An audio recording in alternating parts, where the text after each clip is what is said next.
ಪೆರಿಕಲ್ M ಸುಂದರು. ಇವತ್ತು ಕೇಂದ್ರ ಸರ್ಕಾರದ ಫೈನಾನ್ಸ್ ಮಿನಿಸ್ಟರ್ ಅವರು ಇವತ್ತೊಂದು ಪ್ಯಾಕೇಜನ್ನು ಅನೌನ್ಸ್ ಮಾಡಿದ್ದಾರೆ. 1,10,000 ಕೋಟಿದೊಂದು ಕ್ರೆಡಿಟ್ ಗ್ಯಾರಂಟಿ ಸ್ಕೀಮ್ ಅಂತ ಅನೌನ್ಸ್ ಮಾಡಿದ್ದಾರೆ. ಇದು ಮಾಡಿರೋದ್ರಿಂದ ಖಂಡಿತ ಇದು ಎಲ್ಲರಿಗೂ ಒಳ್ಳೆಯದಾಗುತ್ತೆ ಅಂತ. ಅದರಲ್ಲಿ ಸ್ಪೆಷಲಿ ಹೆಲ್ತ್ ಸೆಕ್ಟರ್ಗೆ 50,000 ಕೋಟಿ ಕಟ್ಟಿದ್ದಾರೆ. ಖಂಡಿತ ಹೆಲ್ತ್ ಸೆಕ್ಟರ್ಗೆ 50,000 ಕೋಟಿ ಬೇಕೇ ಬೇಕು. ಯಾಕೆಂದರೆ ಈಗ 3rd ವೇವ್ ಬರ್ತಾ ಇದೆ. ಅದಕ್ಕೆ ಮುನ್ನೆಚ್ಚರಿಕೆ ತಗೊಂಡು ಎಲ್ಲ ಸ್ಟೇಟ್ಗೂ ಹಂಚಬೇಕಾದ್ರೆ ಅದಕ್ಕೆ 55,000 ಕೋಟಿ ಕೊಟ್ಟಿರೋದು ಭಾಳ. ಅದನ್ನು ನಾವು FKCI ಅದನ್ನು ವೆಲ್ಕಮ್ ಮಾಡ್ತಾಯಿದ್ದೀವಿ.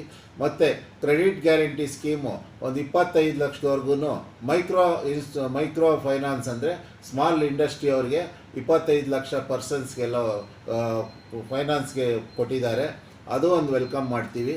ಮತ್ತು ಟೂರಿಸಮ್ ಸೆಕ್ಟ್ರಲ್ಲಿ ಫೈನಾನ್ಸ್ 11,000 ರಿಜಿಸ್ಟರ್ಡ್ ಟೂರಿಸ್ಟ್ ಗೈಡ್ಸ್ ಇದ್ದಾರೆ ಮತ್ತು ಏಜೆಂಟ್ಸ್ ಇದ್ದಾರೆ.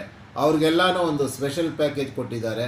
ಅದು ಒಳ್ಳೆ ಮುಂದಿನ ದಿನಗಳಲ್ಲಿ ಟೂರಿಸಮ್ ಸೆಕ್ಟ್ರನ್ನು ಬೆಳವಣಿಗೆ ಆಗುತ್ತೆ. ಮತ್ತು ಫ್ರೀ ಟೂರಿಸಮ್ ವೀಸಾ 5 ಲಕ್ಷ ಜನ ಟೂರಿಸಮ್ ವೀಸಾ ಫ್ರೀ ಕೊಡ್ತಾರೆ ಅಂತಾಗೆಲ್ಲ ಅದರದ್ದು ಯಾರ್ಯಾರು ಕೊಡ್ತಾರೆ ಅನ್ನೋದು ಇನ್ನೂ ಅದು ನೋಟಿಫಿಕೇಷನ್ ಬರಬೇಕು. ಇದರಿಂದ ಖಂಡಿತ ಇವಾಗ ಇಷ್ಟು ದಿನ ಒಂದೊಂದು ವರ್ಷದಿಂದ ಎಲ್ಲ ಟೂರಿಸ್ಟ್ ನಿಂತೋಗಿರೋದ್ರಿಂದ ಭಾರತಕ್ಕೆ ಮತ್ತೆ ಭಾಳಷ್ಟು ಜನ ಬರೋ ಇದರಿಂದ ನಮಗೆ ಫಾರಿನ್ ಎಕ್ಸ್ಚೇಂಜು ಸಿಗುತ್ತೆ ಅನ್ನೋದು ನಮ್ಮ ಅನಿಸಿಕೆ. ಮತ್ತು ಆತ್ಮನಿರ್ಭರ್ ಇದು ಎಕ್ಸ್ಟೆನ್ಷನ್ ಮಾಡಿದ್ದಾರೆ. ಕ್ರೆಡಿಟ್ ಗ್ಯಾರಂಟಿ ಸ್ಕೀಮು 2 ಕೋಟಿವರೆಗೂ ಕೊಟ್ಟಿದ್ದರು ಕಳೆದ ವರ್ಷ. ಅದನ್ನು ಮುಂದಿನ ಇನ್ನೂ 1 ವರ್ಷಕ್ಕೆ ಎಕ್ಸ್ಟೆಂಡ್ ಮಾಡಿರೋದ್ರಿಂದ ನಮ್ಮ MSMEಗಳಿಗೆ ಭಾಳಷ್ಟು ಸಪೋರ್ಟ್ ಆಗುತ್ತೆ. ಅದರಿಂದ ನಮ್ಮ ಇಂಡಸ್ಟ್ರಿನೂ ಬೆಳವಣಿಗೆ ಆಗುತ್ತೆ ಅನ್ನೋದು.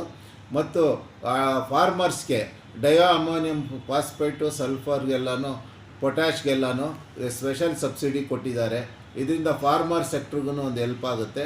ಮತ್ತು 23,200 ಕೋಟಿ ಅಡಿಷ್ನಲ್ ಪಬ್ಲಿಕ್ ಸೆಕ್ಟ್ರಿಗೆ ಕೊಟ್ಟಿದ್ದಾರೆ. ಅದರಿಂದನೂ ಪಬ್ಲಿಕ್ ಸೆಕ್ಟ್ರ್ ಇದನ್ನು ಇಂಪ್ರೂವ್ ಆಗುತ್ತೆ. ಮೇಯ್ನ್ ಏನಂದರೆ ಮಕ್ಕಳಿಗೆ ಇದು ಮುಂದಿನ 3rd ವೇವಲ್ಲಿ ಮಕ್ಕಳಿಗೆ ಬರುತ್ತೆ ಕೋವಿಡ್ ಅನ್ನೋ ಇದ್ರ ಮೇಲೆ ನ್ಯೂಟ್ರಿಷನ್ಸು ಬೆಳಗ್ಗೆ ಅವ್ರ ಬಾಡಿಯಲ್ಲಿ ನ್ಯೂಟ್ರಿಷನ್ಸು ಇಮ್ಯುನಿಟಿ ಜಾಸ್ತಿ ಮಾಡಬೇಕು ಅಂತ ಅದಕ್ಕೊಂದು ಸಪೋರ್ಟಿಂಗ್ ಪ್ಯಾಕೇಜ್ ಕೊಟ್ಟಿದ್ದಾರೆ.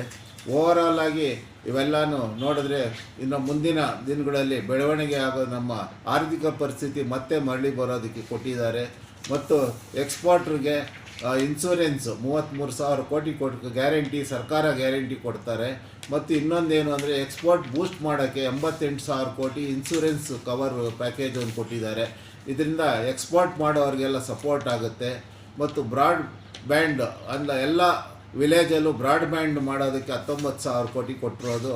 ಎಲ್ಲ ವಿಲೇಜಲ್ಲೂ ಇವಾಗೆಲ್ಲ ಕನೆಕ್ಟಿವಿಟಿ ವರ್ಚುವಲ್ ಮೀಟಿಂಗ್ಸ್ ಜಾಸ್ತಿ ಇರೋದರಿಂದ ಕನೆಕ್ಟಿವಿಟಿ ಬೇಕು. ಅದರಿಂದ ಅದು ಒಂದು ಉತ್ತಮ ಬೆಳವಣಿಗೆ ಅಂತ ಅನಿಸುತ್ತೆ. ಮತ್ತು ಎಲೆಕ್ಟ್ರಾನಿಕ್ ಇದಕ್ಕೂ ಸಪೋರ್ಟ್ ಕೊಟ್ಟಿದ್ದಾರೆ. ಇದರಿಂದ ಎಲೆಕ್ಟ್ರಿಕ್ ವೆಹಿಕಲ್ಸು ಎಲೆಕ್ಟ್ರಾನಿಕ್ ಗೂಡ್ಸು ಇವಕ್ಕೆಲ್ಲ ಬೆಳವಣಿಗೆ ಆಗುತ್ತೆ.